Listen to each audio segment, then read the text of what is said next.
E o DMBB traz para você, hoje, um ilustre convidado, Vinícius Marques, que além de ser um profissional qualificado, exemplo e referência na área de crédito, é um amigo nosso aqui do escritório e é um prazer falar com você, Vinição. Seja bem-vindo.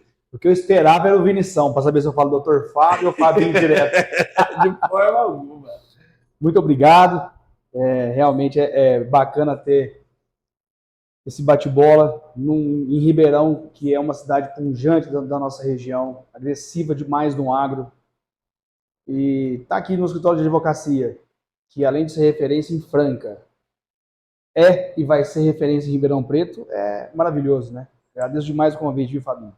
Que bom, Vinição, porque assim, o objetivo do quadro DMBB traz para você é exatamente nós convidarmos pessoas que são referência em determinado assunto, ligado ao mundo empresarial, ligado ao mundo do agro, para trazer o conhecimento delas para a gente e para as pessoas que nos acompanham, e principalmente, Vinição, para estimular e ser exemplo para as pessoas, para demonstrar que é possível pessoas aqui da nossa região, de Franca, Ribeirão e toda a região do interior de São Paulo, serem exemplos, que as pessoas bem-sucedidas, as pessoas que de fato agregam e trazem resultado, não estão lá longe, só em São Paulo, no exterior. Não, elas estão aqui perto da gente, elas também produzem, elas fazem acontecer, cada uma no seu ramo, e a gente tem muito a aprender com elas.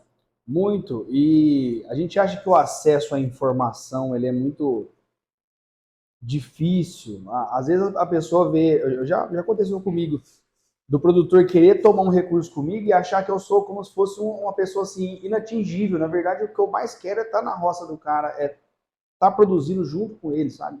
Então, trazer esse tipo de bate-papo, fornecendo informações para produtor, para quem tem interesse na área jurídica ou agrícola, o que for, eu acho que é nosso dever, na verdade. É levar informação para quem precisa, para quem busca. E aí, claro, você vai entrar num detalhe, você aprofunda, né? Mas levar a informação... A gente recebe muita informação. Então, por que não passar? E a ideia, ela direciona, né? Às vezes você não se aprofunda em determinado assunto aqui hoje, mas o simples fato de você lançar a ideia, demonstrar que você tem o conhecimento sobre aquilo, já direciona a pessoa que está nos assistindo a dizer, poxa, esse cara tem o conhecimento, vou bater um papo com ele para me aprofundar. Exato. E eu queria saber, Vinícius, conta um pouquinho da sua história para a gente. Quem que é o Vinícius? Qual que é a ligação dele hoje com o mundo do agro? Qual que é a ligação dele hoje com o mundo dos negócios? Conta um pouquinho para a gente de você, cara. Olha, Fabinho, ainda bem que você está sentado, viu? Que a história... Não, eu gostei antes da gente começar a gravar que o Vinição falou assim, eu já assinei uma cláusula aqui do direito da minha imagem, agora vocês podem... Perde advogado, nós temos que ficar, né? Tem que ter tudo no script. Cara, o meu primeiro projeto de vida, meu trabalho primeiro foi com 15 anos, quando eu arrumava laptop da Xuxa e carrinho de controle remoto do Magazine Luiza. R$3 por carrinho na garantia.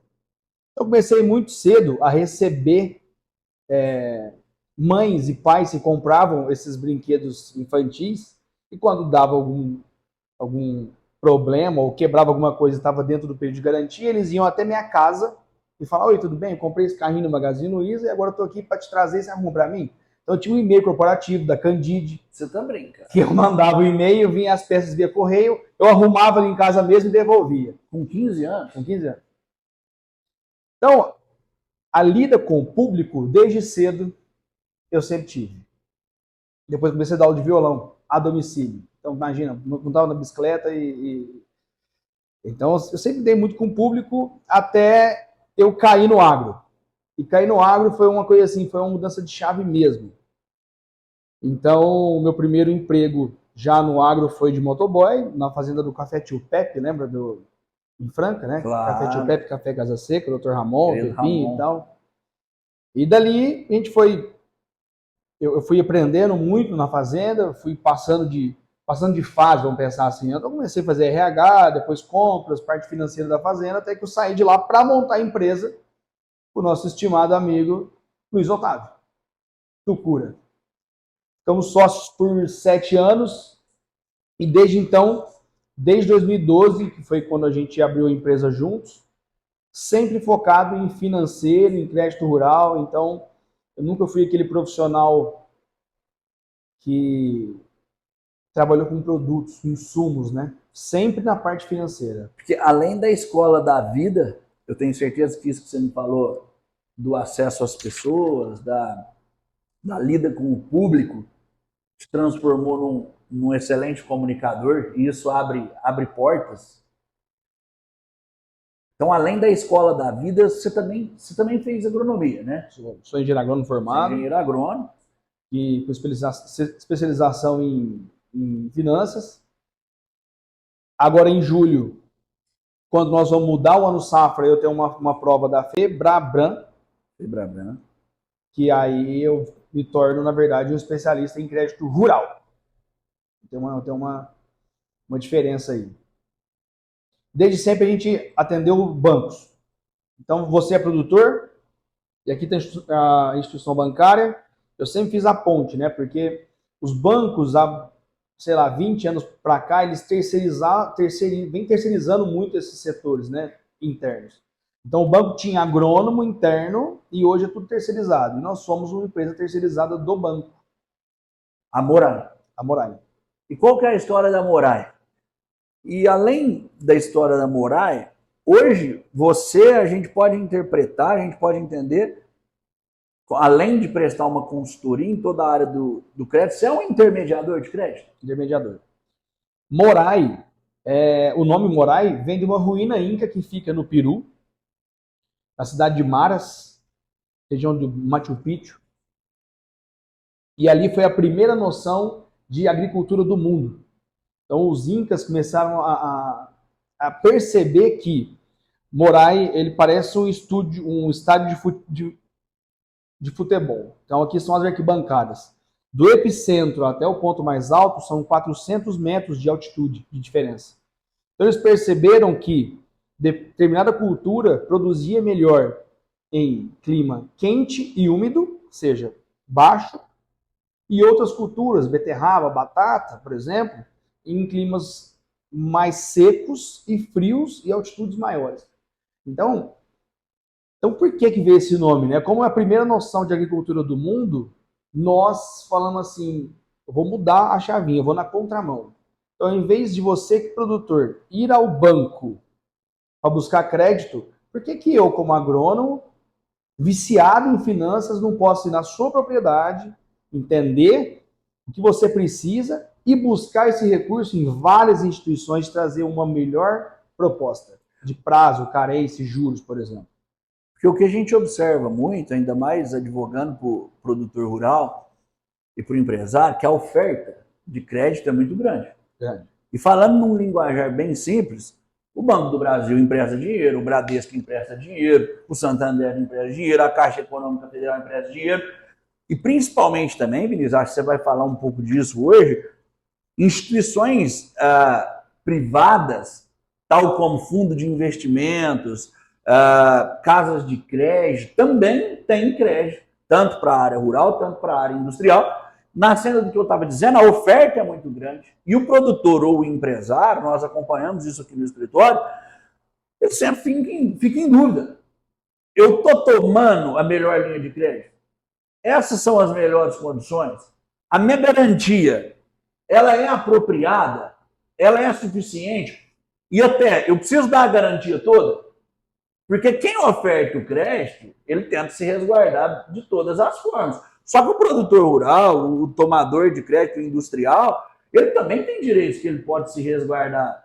Tal como, por exemplo, hoje na própria lei de alienação fiduciária, o produtor ele não fica obrigado a dar em alienação fiduciária o imóvel inteiro. Ele pode dar parcela.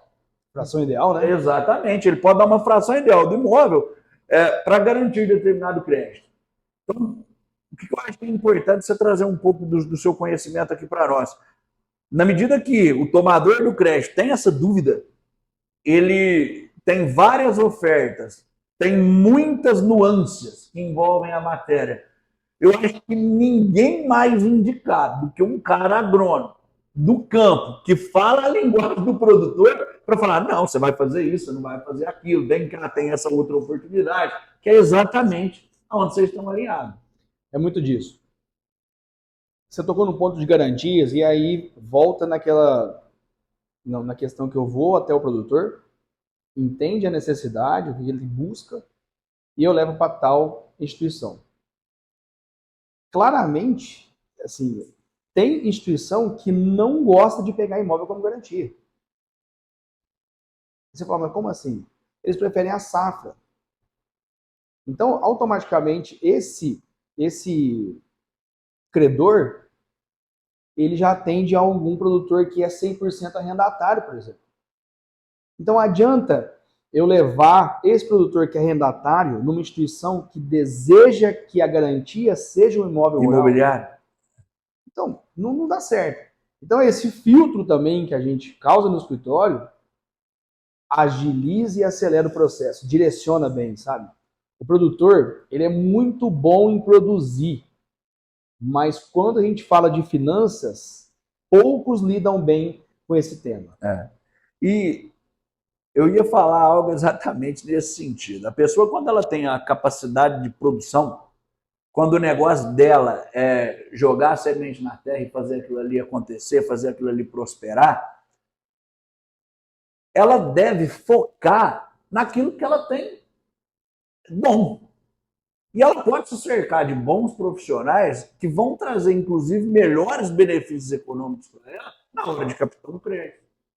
Na hora, eventualmente, de resolver a questão de um contrato ou de uma formalidade jurídica ou até da administração de um passivo.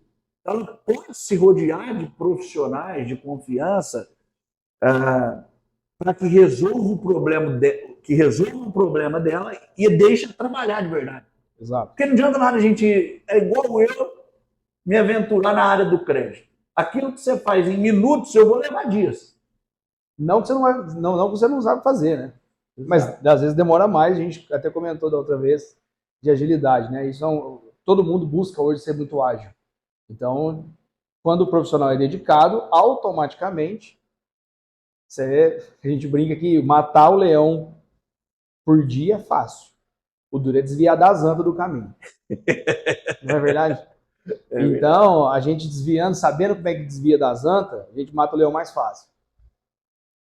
E aí, Fabinho, um tema que eu já vi muito acontecer, é o produtor tomar o crédito errado.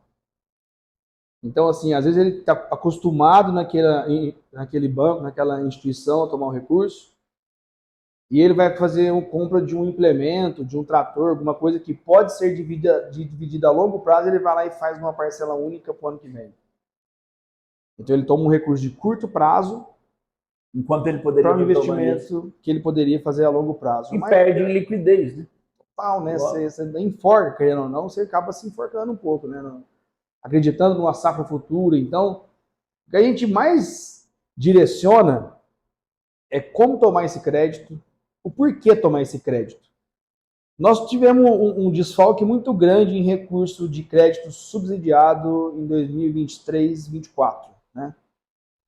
Sempre que eu vou falar 23-24, até explicando o motivo, diferente do nosso calendário cristão, que se inicia de 1º de janeiro a 31 de dezembro, o ano safra starta dia 1º de julho e finda dia 30 de junho.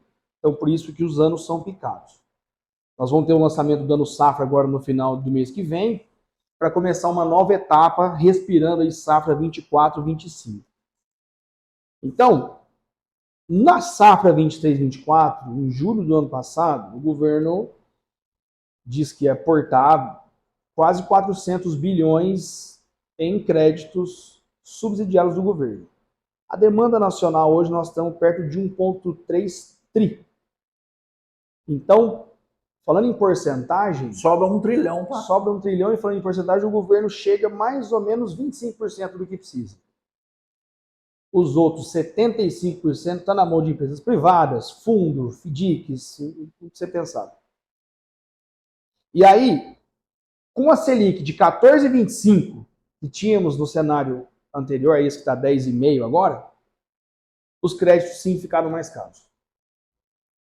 E aí a gente sempre tentava mostrar para o produtor, na compra de um insumo, de um defensivo, e a revenda dá o prazo para ele, ela não está dando o prazo porque ela é boazinha e ela é sua parceira. Alguém está sustentando o financeiro dessa cadeia, dessa revenda. E esse financeiro, ele ocorre de juros mês a mês.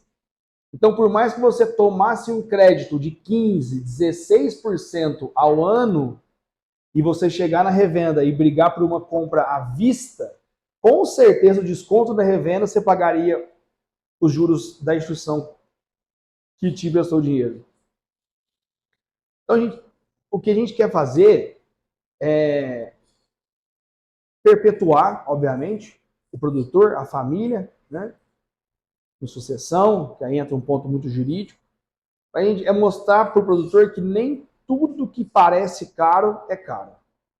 Caro é você tomar o recurso errado, na hora errada, e não saber o que fazer com o dinheiro que você captou. Então, a tomada de crédito bem organizada, bem construída, você vai fazer e colher bons frutos, por mais que o recurso seja caro. E aí é o barato que custa caro. Né? Exato. Eu sempre gosto de lembrar desse ponto quando estou falando em prestação de serviço, seja ela qual for. Muitas vezes, a pessoa, por ignorância, quando eu uso a palavra ignorância, eu estou dizendo ela no bom sentido, porque ninguém é obrigado a saber tudo. Às vezes a pessoa, por falta de alternativas, acha que a única que ela tem é a melhor. Então você pensa no mundo do crédito. Às vezes ele foi só num lugar, então ele acha que aquilo ali é a melhor coisa, que é o que tem. Exato. Às vezes o cara foi apenas de um advogado, então ele acha que aquele ali é o melhor porque é o que tem. E o mundo hoje é muito dinâmico, é muito vasto, tem grandes oportunidades, e às vezes por ignorância, por não conhecer, por não ter a informação, a gente acha que só aquele que a gente tem é o melhor. E sendo que existem várias outras oportunidades e possibilidades que o know-how de outras pessoas pode somar. E essas possibilidades, trazendo no eventual evento climático, por exemplo, que tem acontecido, que a gente traz uma queda de produção, impede o pagamento do seu custeio lá na frente, o produtor não busca uma outra instituição que está disposta a comprar essa dívida que ele tem, esse financiamento que ele tem para pagar, porque o mundo dele está só naquele relacionamento, só naquela instituição, só com aquele gerente. Na verdade, tem um mundo. Nós somos plugados hoje em mais ou menos 16 instituições financeiras. Então, pensa, quando o produtor está na Morai, com alguma coisa ele vai sair de lá. E é uma plataforma de produtos financeiros. É isso. Porque estando lá, eu vou levar ele para algum lugar. A gente vai conseguir fazer a vida dele rodar, porque todo mundo sabe. Um cliente inadimplente, para o cliente é péssimo, o mercado financeiro é péssimo, o gerente do banco é péssimo. Então, assim, o que a gente pede, aí entra muito o auxílio jurídico, antes de acontecer, vamos agir. Então, antes de acontecer o PDD, né, o não pagamento daquele financiamento, vamos entender antes. Vamos bater na porta de outra instituição, vamos trocar essa dívida, vamos nos organizar e chegar com uma proposta, falar, olha, aconteceu isso, eu tive esse prejuízo, não vou conseguir arcar com as minhas contas, que está tudo bem. Nem todo mundo também tem que ficar rico a vida inteira, mas um controle financeiro nós temos que ter. Só tem problema quem tem negócio. Exato. É igual o risco, né? Você ganha muito dinheiro, mas o tanto há risco também. Eu penso, Vinícius, que é uma comunhão de esforço. Porque eu não sei se você sabia que a própria legislação brasileira garante a prorrogação do pagamento para o ano seguinte em caso de frustração de safra? Sabe? Óbvio.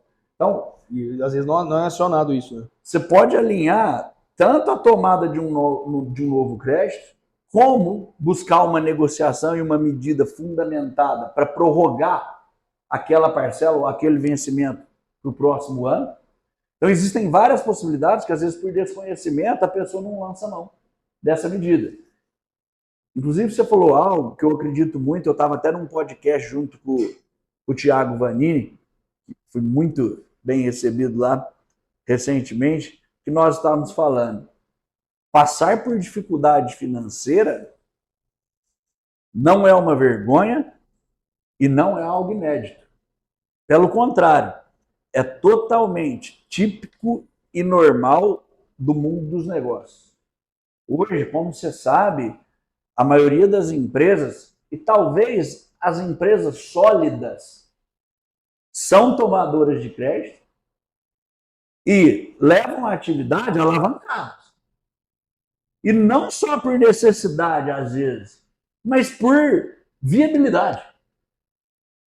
Então você pega, hoje para produzir no Brasil, a pessoa está submetida a um risco que amanhã, se ela passa por uma dificuldade financeira, ela tem que ter um braço forte que vai abraçar ela, vai falar assim para o restante da sociedade, para o restante do mundo do negócio. Espera aí, esse cara sempre contribuiu socialmente, esse cara sempre gerou renda, esse cara sempre gerou emprego, agora ele está passando por um momento difícil. Então, vamos todo mundo colaborar, vamos ter um espírito colaborativo, um espírito negocial, para reerguer ele, só assim que ele vai conseguir acertar com todo mundo e voltar a produzir novamente. Então, a dificuldade financeira, a administração de passivos, ela tem que ser orientada e, principalmente, tem remédio. Tanto através do caminho jurídico negocial, tanto através da tomada de novos créditos. Porque o que eu percebo muito, eu acho que você pode falar isso para a gente, às vezes o industrial, o produtor, ele fica inadimplente perante uma instituição, 1 mês, 2 meses, e ele já acha que por conta de uma restrição ninguém mais vai emprestar crédito para ele. Você já teve uma experiência desse sentido? Que você foi lá, foi em outra instituição ou em outro, num fundo, alguma coisa, pegou, quitou aquele e reestabeleceu o cara? Já. Conta pra gente. Foi um case muito bacana que a gente teve na nossa região. Era um Serasa de 6 milhões de reais. Um Serasa alto. E um dos nossos parceiros é dedicado em comprar esse tipo de crédito. Crédito estressado. Estresse. Claro, né? Não é um crédito que a gente pode ficar com ele muito tempo.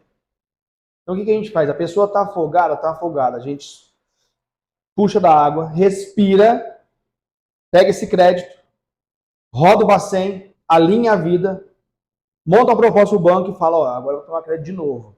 Pegou o recurso mais barato, vou lá e quito a instituição que me salvou. Exato. Perfeito. Exemplo perfeito. Então, assim, nada está perdido, né? Mas tem que organizar. E tem jeito. A gente pensa que não, mas, nossa, é dinheiro demais que acontece nesse Brasilzão. E todo mundo, quando se fala em agro, né? Todo mundo quer uma beirada desse agro. E esse mercado de capital de São Paulo, os Faria Lima da vida, estão descobrindo o agro devagarzinho. Então agora, como que eu vou entrar? Como que eu vou fazer? E é um desse como que eu vou sair do bancão, do tradicional? Que é bom também, mas como é que eu vou sair daqui e procurar em outro? O grande crescimento do... Ó, hoje nosso Selic nós estamos em maio, 10,5, certo? Se uma instituição bancária me empresta um dinheiro a 8%, ou seja, eu estou com 2,5 abaixo da Selic, certo? Ela está tomando prejuízo. Como não tomar prejuízo? Fazendo produto. Então você tem que fazer comigo um consórcio, um seguro de vida, seguro de lavoura, seguro de carro, para eu pegar esses 2%, jogar na minha conta ali e fazer a mágica acontecer. Quando você cai num fundo desse, ele não te pede nada. Ele não tem produto. Ele te peça o dinheiro. Então aí entra mais uma vez na captação de recursos bem organizada e bem programada. Eu posso pegar um recurso mais caro aqui, sabendo o que eu vou fazer com ele aqui. E esse mercado de capitais está entrando muito forte, porque o produtor também está um pouco cansado dessa reciprocidade, sabe, Fabinho? Eu já peguei operação numa grande instituição, né? Que o seguro dava 12% da operação. Então adianta eu te oferecer um crédito a 8% aqui, mas te cobrar 12% de produto? Sabe o que eu vejo muitas instituições financeiras fazendo também? Às vezes o que acontece? O cara às vezes tem um problema na safra e não consegue quitar o contrato subsidiado, na maioria das vezes, no vencimento. Ao invés dele buscar uma solução, ou seja, ao invés dele buscar uma solução que tem várias, profissionais capacitados, buscar conhecimento, o que ele faz? Ele chega na instituição e fala, ó, não dou conta de pagar, quero renegociar. O que o cara faz? Ele teve esse prejuízo aqui no crédito subsidiado que ele emprestou, ou que seja um recurso próprio mais barato, e fala, agora é a hora de eu recuperar meu dinheiro. Ele vai lá, vende para ele quitar esse crédito aqui, vende para ele um crédito próprio a 20% ao ano. Aí ele toma no próximo ano exatamente o dinheiro para trás, tudo que ele tinha perdido naquele contrato. Só que se ele não conseguiu pagar aquele do ano anterior e as expectativas para o próximo ano, como por exemplo, uma lavoura de café que vai dar menos no próximo ano, como é que ele vai quitar? Tá morto. E isso acontece a todo momento. E eu entendo que, por exemplo, a busca de alternativas, de fato, vai sanar uma situação como essa. Porque, igual você falou, tem um fundo, tem o outro, tem o cara que está acostumado só com aquele tipo de crédito, mas tem um fundo que compra o crédito estressado e faz a operação, consegue trazer um pouco mais de oxigênio para aquele cara se restabelecer. Eu queria entrar num assunto aqui com o Vinícius, uma pergunta básica e simples. Só toma crédito quem está apertado? Só pede dinheiro emprestado quem está arrochado? Quem está devendo? É. Não. É muito engraçado isso. Um outro cenário, um case nós tivemos no escritório em 22, 23, foi 23. O produtor tinha ativo aplicado no banco e fizemos uma proposta muito boa para ele, Fabinho. Ele tinha 5 milhões, nós pegamos 5 milhões, aplicamos 5 milhões em 110% do CDI. Ele tinha um recurso. Um recurso. Ele podia investir na atividade dele. Podia. Aí nós chegamos à conclusão, por que você vai mexer no seu capital, sendo que você pode pegar, aplicar ele, deixar ele maravilhosamente bem cuidado, uma instituição grande, uma instituição de respeito, e eu te empresto os mesmos 5, você pagando 100% do CDI, mais um spread de 3,5%. Então, no fritar dos ovos, o cliente pagou 3,5% ao ano nesse recurso, porque se subir Selic, ele sobe na aplicação. Isso também sobe no juro. Se cair, cai a aplicação, mas cai os juros também. Ele está 100% redeado. E o spread do banco foi 3,5%. Que, colocado no imposto de renda, os 3,5% viram encargo financeiro que você pode colocar na Receitas Brasil Despesa e Investimento, você coloca ele como despesa e ainda você paga menos imposto de renda. No lucro real. Então, não é só quem está apertado, é muito pelo contrário, né? Você tocou num ponto do café. A gente vem de um estresse climático, em geadas, né, que nós tivemos atrás, pandemia, seca, né, muito. E o produtor, naturalmente, nesse sufoco de buscar crédito, de manter a estrutura funcionando, ele tomou muito recurso a curto prazo. Então, hoje a gente acompanha alguns produtores que eles estão muito tomados no curto prazo. E o recurso que eu mais fiz nessa safra 23-24 é alongamento de prazo. Você põe o cara para respirar, né? Ele não deve 1 milhão para 2024, ele vai dever 1 milhão, ele paga 200 mil em 24, 200 mil em 25, 200 mil em 26, em 27, em 28. Ele vai no longo prazo. Ele respira. Então, essa troca de fluxo de caixa também, o produtor tem que se atentar a isso. Ele está se enforcando porque ele não está buscando novas alternativas, soluções. Então, tem que ser orientado. E eu morro a gente quer ajudar todo mundo, né, Fábio? A gente tá, É a função, né? é a função nossa ajudar todo mundo. É ajudar que às vezes o produtor também não enxerga também, tá? As pessoas confundem muito o patrimônio da empresa ou da atividade rural com o patrimônio da pessoa física. Sendo que legalmente, Vinícius, isso é separado. Existe o patrimônio da pessoa jurídica ou da atividade e o patrimônio da pessoa física. Se a minha atividade foi rentável nos últimos 5 anos e eu distribuir de lucro 10 milhões, ou seja, nos últimos 5 anos de atividade rural ou atividade industrial, me sobrou margem de contribuição mesmo, lucro, 10 milhões, eu distribuí aquilo para a minha pessoa física. A partir do momento que aquilo está na minha pessoa física, é meu. Contabilmente, legalmente. Se eu tiver problema na minha pessoa jurídica depois, esse dinheiro que está aqui na minha pessoa física não responde mais. Não responde mais. Tem algumas exceções, como dívidas tributárias, trabalhistas, mas é outro plano. Nós estamos falando aqui de crédito. Consequentemente, a hora que eu lancei aquilo para minha pessoa física, eu estou com aquele saldo aqui, que responde muito essa pergunta que você acabou de solucionar, eu pego esse capital de 10 e invista a 11 no mercado, pessoa física. Ou seja, ele vai me render 11 aqui e eu tomo outro crédito na minha pessoa jurídica, através de um parceiro como você, a 7, 8% ao ano. 9. 10. De qualquer forma, aquele capital que eu não joguei de volta para a minha empresa, que eu não misturei, não coloquei no risco de novo, está me rendendo todo mês 1% a mais do que aquele dinheiro tomado. Exato.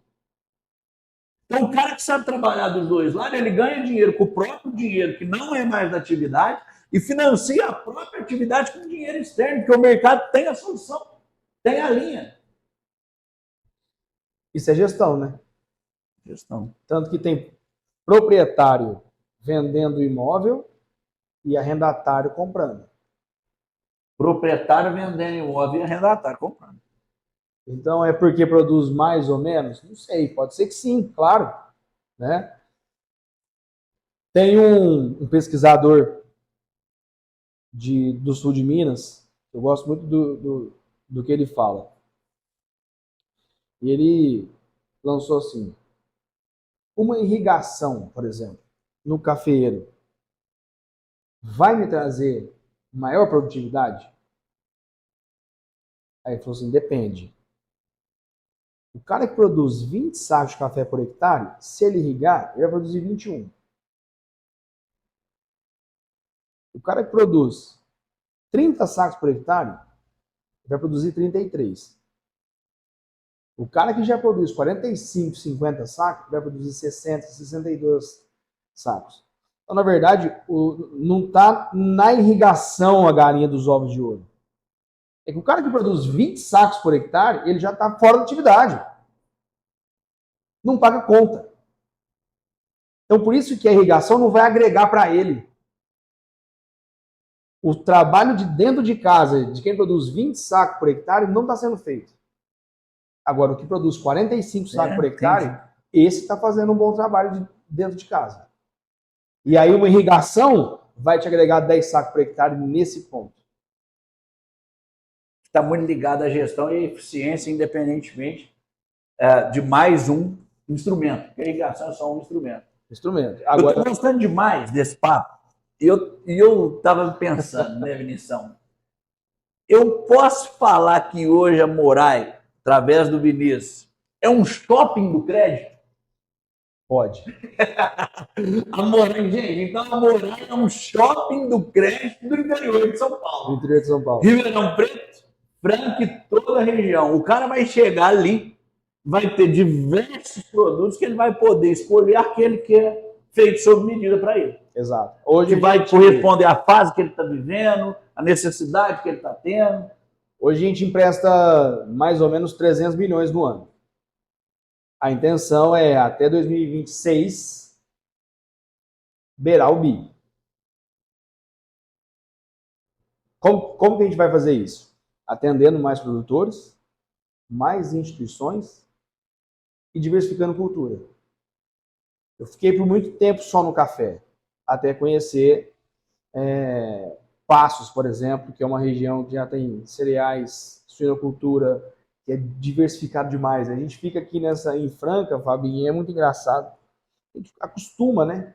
Café, café, café, café, café. Você cai em Ribeirão, cana. Na Grishow, eu que vim para fazer contato em feira, saí com 2 orçamentos de pivô para o Tocantins, 10 milhões de reais. Você tá brincando? Então a gente tem que buscar sair desse cenário, mudar, entendeu? Respirar novos ares.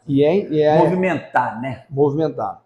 Então nós vamos buscar fazer bastante coisa, diversificar a cultura e atender mais produtor, trazer solução e girar a cadeia. Você sabe o que é engraçado? Eu, por um tempo, eu não dava tanto valor no que a gente faz. Acaba que, no intuito de fazer negócio, às vezes os gerentes de banco, né, tenta tirar a gente da jogada. Já aconteceu com a gente várias vezes. Ó, não faz com o Vinícius, não.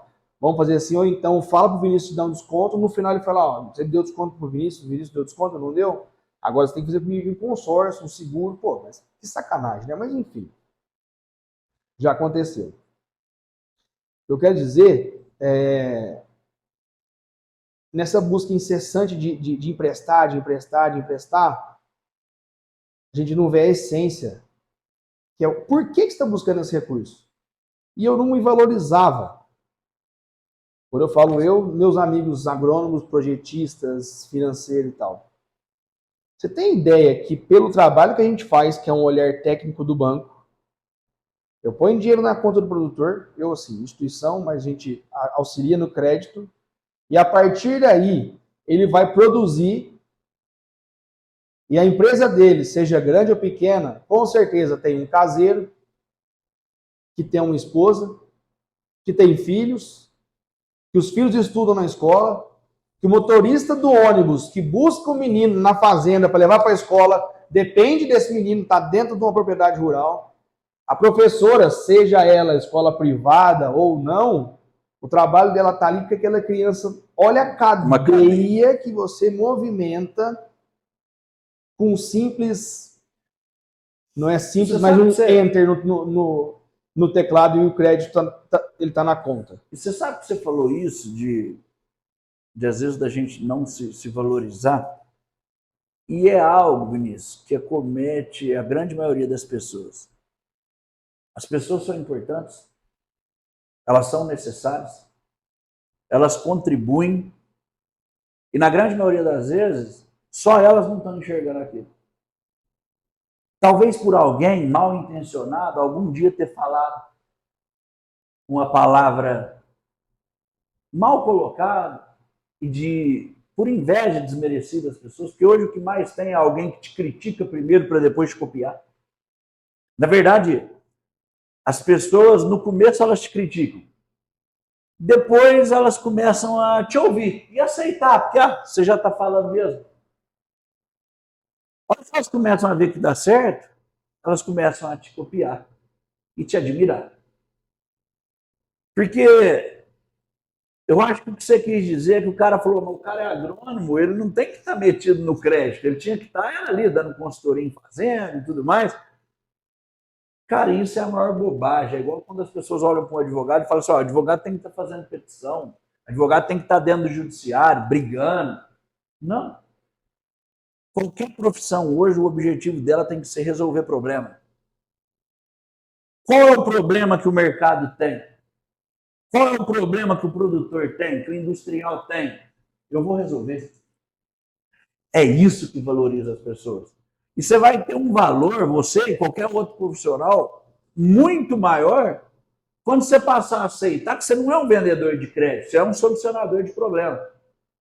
Se o cara não conseguiu resolver isso, você tem a solução. e naquele momento você foi útil para ele, você tem todo o mérito do mundo. Exato. Exato. Cara, o assunto é muito bom, a companhia melhor ainda, só que infelizmente nós temos que terminar. Ele desliga a câmera e continua, não tô Já, brincando, né? já se foram aí mais de 40 minutos, Vixe. e eu acho que nós vamos ter várias oportunidades de conversar de novo. E eu queria terminar deixando aberto para você, para dar um recado. Se você hoje fosse para dar vamos falar assim, transmitir uma mensagem, falar algo que você sente, algo do seu coração, algo da sua empresa, se você fosse transmitir uma mensagem que você quisesse que as pessoas escutassem, qual seria ela? Vai apanhando na vida, vai daqui, vai dali, e falta escutar. Então, assim, não deixa de buscar orientação profissional, não deixa de buscar novas oportunidades, que vai dar certo. Se você tiver força de vontade, disciplina, vai dar certo. Eu, por muito tempo, não tenho vergonha de dizer isso, não tinha paciência, não tinha disciplina. Quando eu fiz 5 anos de crédito rural, que veio essa maturação, eu comecei a enxergar diferente. Esse ano eu completo 13 anos já em crédito rural. Então, a maturação traz discernimento, agilidade, disciplina, e ainda mais quando é para resolver problemas de terceiros. Sabe quando você pega aquilo para resolver e fala, rapaz, a melhor coisa do mundo é eu te entregar uma solução, você ficar feliz, você vai me pagar, eu vou voltar na sua casa. E como a gente lida com o produtor rural, são muito carismáticos, né? E grato. Não, você chega na hora do almoço, você não vai, se você não almoçar, você já está fazendo uma desfeita ali, né? É muito, muito disso. Então, se for para deixar uma mensagem, é busca e escuta orientação profissional. Você não vai errar. Muito bom. Eu quero agradecer a todos aqueles que pararam um pouco para nos ouvir, que estão com a gente, que acompanham o nosso trabalho, e principalmente agradecer o Vinícius Amorai pela parceria, pela audiência, pela presença, por ter disponibilizado um pouco do tempo para estar conversando com a gente, para estar edificando, né? Eu termino dizendo algo que eu falei para um advogado do nosso time hoje de manhã. A linha entre construir e destruir é muito tênue. A todo momento na vida da gente nós temos o livre-arbítrio de decidir por construir ou por destruir. Seja um pensamento, seja através de uma palavra, seja através de uma sugestão ou de uma decisão. Então o recado que eu deixo é esse, para condicionar o pensamento na construção e nunca na destruição. DMBB traz para você, termina aqui. Muito obrigado e um ótimo final de semana.